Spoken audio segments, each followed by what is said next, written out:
Thank you, Peter. Sounds like we're going to pull up some slides here in a second. As Peter mentioned in the introduction, my name is Brandy Alfred. I am one of many leaders within Salesforce that thinks about partnerships every day. My title is Global Leader of Partner Innovations, which really is more of a strategy role than anything else as it relates to partnerships. But as you all know, Salesforce, #1 CRM in the world, we go to market across 11 regions globally. And how we go to market in those 11 regions become as pertinent as we do think through how do we go to market by industry. And so I have 20 plus years in the healthcare and life sciences industry. So my role is thinking about what are the relationships that we can go to the market better together with partners. And I both put on a product partner hat as much as I put on a market partner hat. There are times where we will partner for things beyond just the intentions of pushing our products through channels. But this is a great conversation to have this time of year. So many of us are, not all of us are closing our books on December 31st, but many of us are at the tail end of the fiscal year. We're making some decisions. If you are a vice president of sales out in the audience today, you're thinking about, are we indeed executing at optimal level at this point of the year that we can maximize sales? If you're sitting in the C-suite, maybe some of the decisions you're making is, are we getting our unfair share advantage through and by which the partners should have yield at this point in the year? And if you sit on a board, you're really making sure that over the next 3 to 5 years, have we thought through the right kinds of channels that will best put us in position of growth? And so, again, I'm going to tell one part of a story, but I really am the warm-up act for a greater dialogue with 5 other executives that you'll hopefully see yourselves, your companies, in the context of the stories we're going to tell and share some information. So the question here on the slide is, how do we activate partner channels to maximize sales? Next slide. The way I think about as a strategist, the information needed to best answer that question is informed to me by the stage by which the company exists today. And so every company has its life cycle. You're seeing the fundamental stage and growth strategy that's really deployed when we think about a company's life cycle.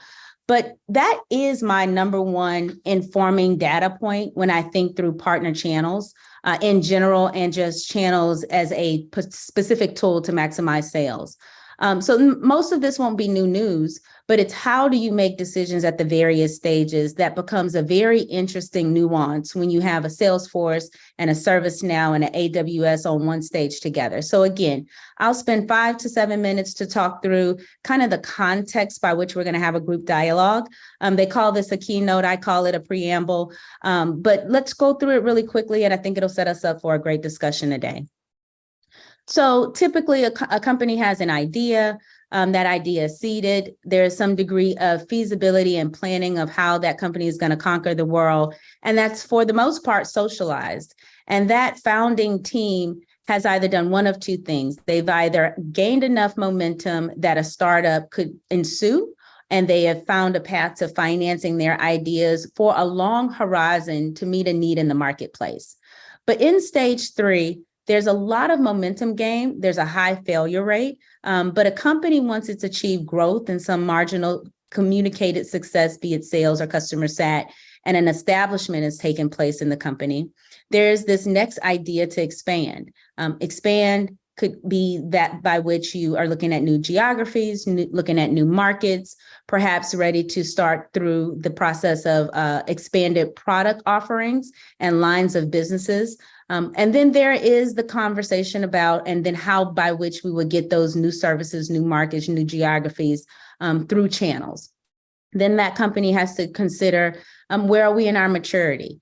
If you look at my LinkedIn, of course, I've worked for companies that have been 20 years old. Salesforce is a little bit over 20 years old, as well as companies that are as mature as 100 years old. And based on the maturity phase and how long that phase lasts, there is a set of decisions that macroeconomics take place or some change in the marketplace, maybe the competitive landscape, that forces the management team to think through, we are declining, what shall we do? Shall we reinvent ourselves? If we do reinvent ourselves, let's go through these stages again. Do we cease to exist, or is it time to exit? And the companies that do this well, be it a 20-year-old company or again, a 100-year-old company, when they do it well, we read about it, right? You and I and others on the call, we're thinking about in our MBA programs or sitting in our management teams on fall retreats as we think about the next 5 years. Who did it well? But most importantly, what are some of the decisions that they made along the way that could be great information for us to at least think through as we ideate on the next phase of growth for the particular company you and I sit at? And so before we leave this slide, that's a typical life cycle, no new news to us, but it's at stage 3 and 4 that I've become particularly interested in the sets of decisions as a management team we think through. So once we've passed startup, it's really about going back and looking at where we were when we were listening to the market. We're eager to grow, we're eager to get to stage 4, but we need to be equally eager to learn. What were the things when we first started to launch products that we learned about ourselves? How well did we go to the marketplace? How long did it take for us to really validate an MVP to get to version 4 of this particular product? That time to market is one component, the speed to market is another component, but how did we define the markets at that time? Because now time has elapsed, we found some degree of maturity, and we're going back through the sales cycles again. The life stage cycles of the company again.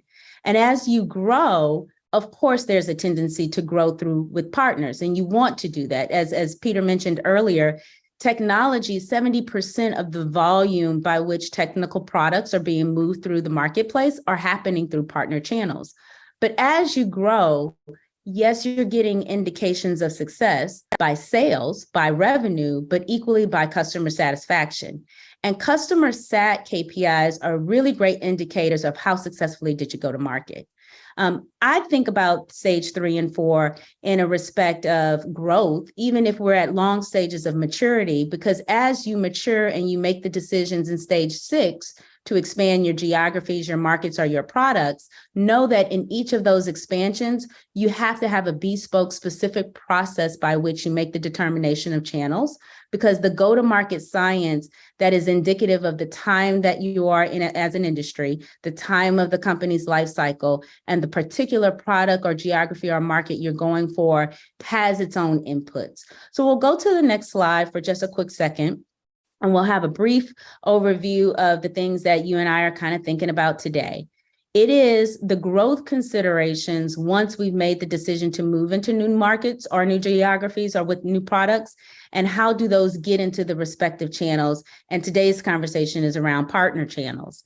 In this slide, it doesn't depict successfully that if you are growing in sales versus if you're growing by revenue KPIs, there is a difference, but this slide doesn't convey that both direct channels and indirect channels really do require the science of both inputs, the sales science and the revenue science. And I just thought it would be a really thoughtful way as a keynote to set up the conversation, just to remind us all that there are different approaches that we'll take at different parts of the life cycle when we think about selling KPIs versus revenue KPIs.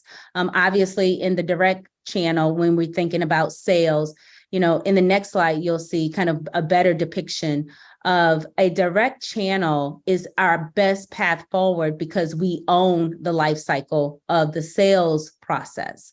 We are one-to-one. The sellers are selling directly to the customer. There's a relationship that we've established. And with each change of the seller, we're going after a specific type of customer and from a specific type of customer in a specific type of market. But when you introduce partners, there's nuance changes. The most important nuance change when we go through a partner is, do we speak the same language? So if we are co-selling together through this channel, do we have the same sales KPIs? Do we interpret sales success in the same manner? And do we speak the same sales language?